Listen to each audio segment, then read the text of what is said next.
as we're getting close to tax season is about to start, it already has for me. It's been going since December, but for everyone else, they're starting to think about taxes. And I want to make sure that you guys all know that there are some opportunities that aren't necessarily mentioned as often as possible, as they should be.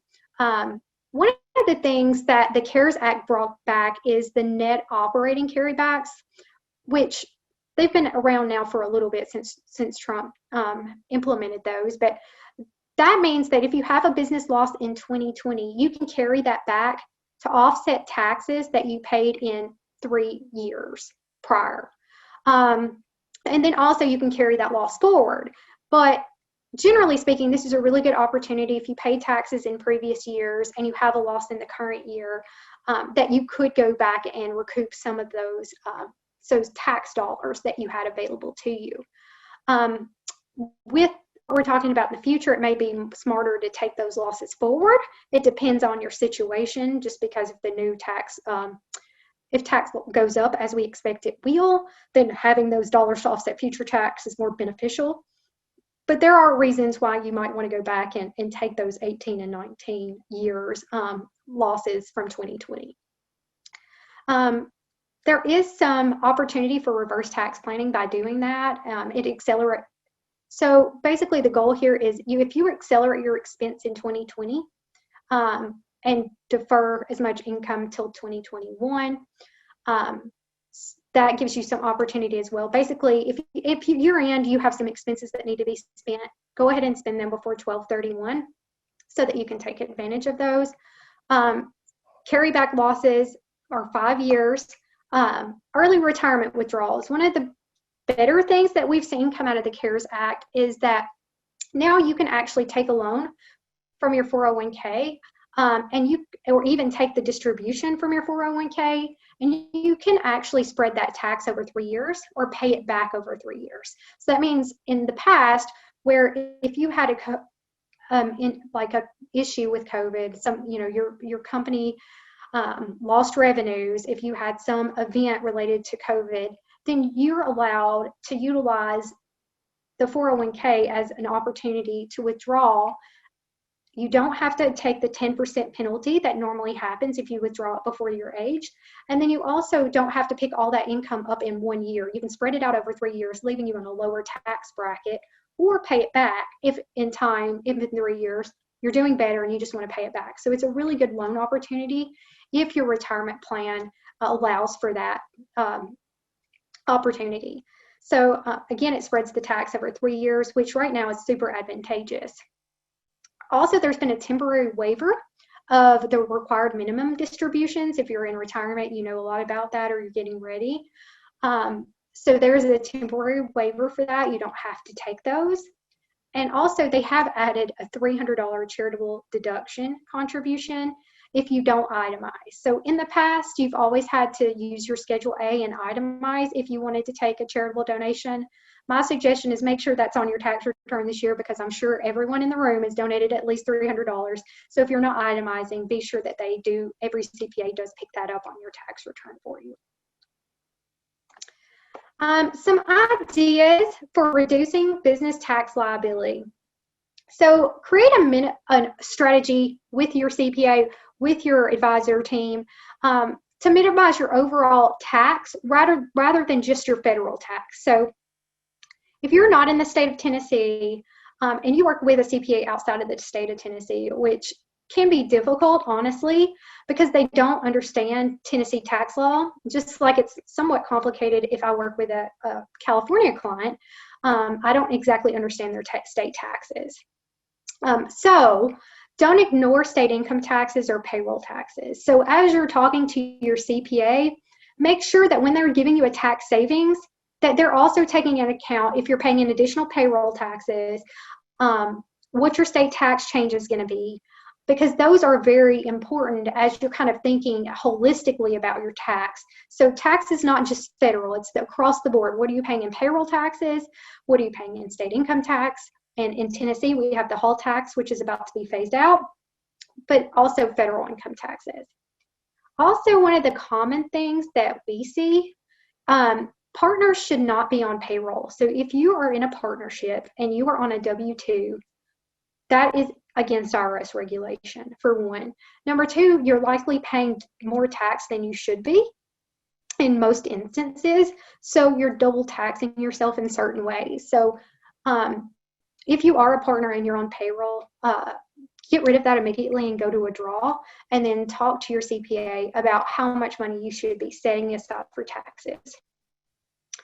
Another opportunity is at year end, it's always a good idea to consider buying any equipment or at year end to reduce your tax liability. So you can write off up to $1 million of equipment in 179 depreciation. You can also write off 100% of new and used equipment using bonus depreciation. Bonus depreciation in Tennessee has some weird rules, but generally speaking, 179 depreciation works way better in Tennessee than bonus depreciation. So we always start there first, and then bonus if necessary. It basically doesn't reduce the F&E tax, the franchise and excise tax in Tennessee, as much as actually having the 179 depreciation. So another thing that we always talk to our clients about is the advantages of hiring your children. You heard McKee talk about how that from his childhood, how watching his father work made a huge impact in his life and created a work ethic and created some generational wealth as well. There's also some really good opportunities for tax-related strategies. Right now, you can pay your child up to $12,400 and issue them a W-2, and they do not have to file taxes on that W-2 as long as they stay under the threshold. And then you do not have to withhold payroll taxes from them either. So it's basically a transfer, in essence, from your company bank account to their bank account, and you save payroll taxes if you're a sole proprietor or a single member or an LLC or a partnership. If you're an S Corp, you do have to pay the payroll taxes, but it's still a better tax bracket most likely than what you're going to be in. 15% is better than 22%. So it's still a pretty good savings. As an example, we work with a lot of physician practices, and we redid the calculation and added the two children to payroll. And for him, that was a net $4,000 in savings. Had he been a partnership, it would have been like a $7,000 in savings. So it's a big savings to take advantage of, but there's more than just the tangible savings. You're getting your children involved with the business. It helps you define a succession plan, and it also brings you closer in some ways to your children. So I think that's a great opportunity to help kids learn on the job, and gives you so much benefit.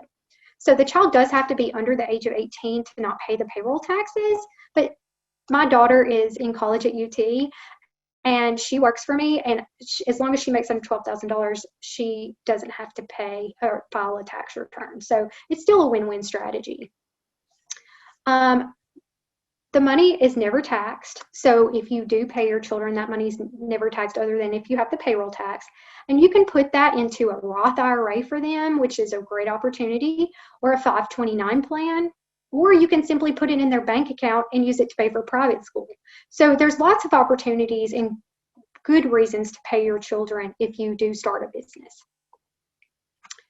Some other tax opportunities that you can take advantage of is maximizing your HSA if you're eligible. You can still fund for 2020.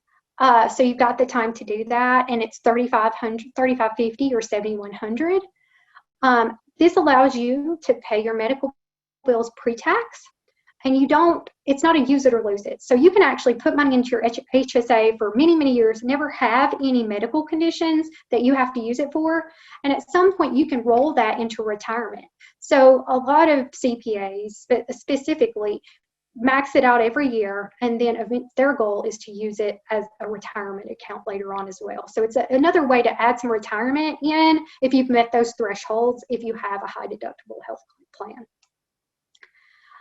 Another great opportunity is to bunch your charitable contributions in 1 year rather than spreading them out.